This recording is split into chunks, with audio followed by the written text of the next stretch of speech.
পর্যায়ে বাংলাদেশ ছাত্রলীগের সাবেক সফল সভাপতি মাননীয় সাংসদ জননেতা জনাব মাহমুদ হাসান রিপন ভাইকে অনুরোধ করছি। আজকের এই আলোচনা সভার সংগ্রামী সভাপতি বাংলাদেশ ছাত্রলীগের সভাপতি সাদ্দাম হোসেন, পরিচালনা করছেন সংগ্রামী সাধারণ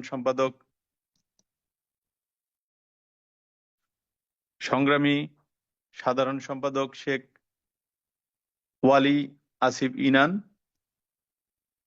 অনুষ্ঠানে প্রধান অতিথি হিসেবে উপস্থিত আছেন বাংলাদেশ ছাত্রলীগের একমাত্র অভিভাবক, গণতন্ত্রের মানুষকন্যা জননেত্রী শেখ হাসিনা, উপস্থিত বাংলাদেশ আওয়ামী লীগের কেন্দ্রীয় নেতৃবৃন্দ, বাংলাদেশ ছাত্রলীগের সাবেক সভাপতি, সাধারণ সম্পাদক বৃন্দ, আজকের অনুষ্ঠান যারা শুনছেন সবাইকে শুভেচ্ছা জানাচ্ছি। শুরুতে আমি গভীর শ্রদ্ধার সাথে স্মরণ করছি সর্বকালের সর্বশ্রেষ্ঠ বাঙালি, জাতির জনক বঙ্গবন্ধু শেখ মুজিবুর রহমানকে শ্রদ্ধার সাথে স্মরণ করছি। বেগম ফজিলাতুন্নেসা মুজিব সহ সকল আন্দোলনে যে সকল ছাত্র নেতা শহীদ হয়েছিলেন সবাইকে গভীর শ্রদ্ধার সাথে স্মরণ করছি। বাংলাদেশের সবচেয়ে প্রাচীন ও গৌরবময় ছাত্র সংগঠন বাংলাদেশ ছাত্রলীগ প্রতিষ্ঠার পর থেকে সকল গণতান্ত্রিক আন্দোলনে নেতৃত্ব দিয়েছে বাংলাদেশ ছাত্রলীগ। 1948 সালে 4 জানুয়ারি প্রতিষ্ঠার পর থেকে 52 ভাষা আন্দোলন, 71 মহান মুক্তিযুদ্ধ, স্বৈরাচার বিরোধী আন্দোলন এবং পরবর্তীতে সেই তথাকথিত অন-11-এর সময় যখন এই দেশের গণতন্ত্রকে হরণ করা হয়েছিল, যখন ষড়যন্ত্রমূলক মিথ্যা মামলা দিয়ে আমার প্রিয় নেত্রী জননেত্রী শেখ হাসিনাকে সেদিন গ্রেপ্তার করা হয়েছিল, সেদিনও সর্বপ্রথম গর্জে উঠেছিল বাংলাদেশ ছাত্রলীগ। সেদিন বাংলাদেশ ছাত্রলীগের কর্মী হিসেবে আমার সৌভাগ্য হয়েছিল দায়িত্ব পালন করার। সেদিন আমরা শপথ নিয়েছিলাম, যতক্ষণ পর্যন্ত প্রিয় নেত্রী মুক্ত না হবেন আমরা রাজপথ ছাড়ব না। সেদিন আমাদের ছাত্র, শিক্ষক সহ সকল শ্রেণী পেশার মানুষের সমন্বয়ে আমরা দুর্বার আন্দোলন গড়ে উঠেছিলাম। অনেক নির্যাতনের শিকার হয়েছিলাম। 82,000 ছাত্রের নামে মিথ্যা মামলা দায়ের করা হয়েছিল, কিন্তু আমরা পিছু হটি নাই। বাংলাদেশ ছাত্রলীগ যুগে যুগে রাজপথে ছিল, রাজপথে থাকবে।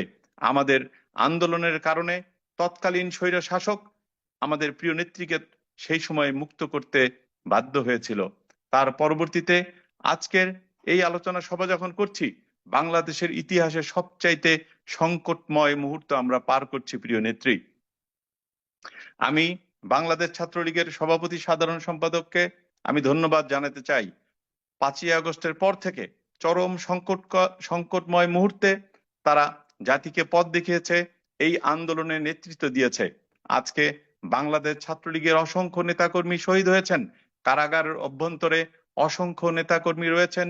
প্রতিদিন বাংলাদেশ ছাত্রলীগের নেতাকর্মীকে নির্যাতনের শিকার হতে হচ্ছে। শিক্ষা জীবন বিনষ্ট হয়েছে হাজার হাজার নেতাকর্মীর।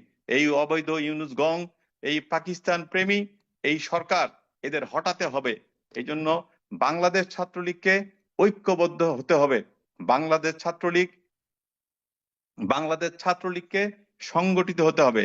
আজকের এই দিনে আমি সবার প্রতি আহ্বান জানাই, বাংলাদেশ ছাত্রলীগের সারা দেশের অসংখ্য নেতাকর্মী এই চরম দুঃসময়ে যারা দায়িত্ব পালন করছেন, সবার প্রতি আহ্বান জানাই, মাননীয় নেত্রীকে সসম্মানে বাংলাদেশে ফেরাতে হবে।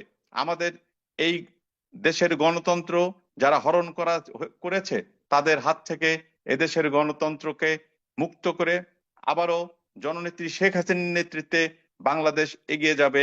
এই হোক আজকের দিনে আমাদের শপথ। সবাইকে ধন্যবাদ। জয় বাংলা, জয় বঙ্গবন্ধু।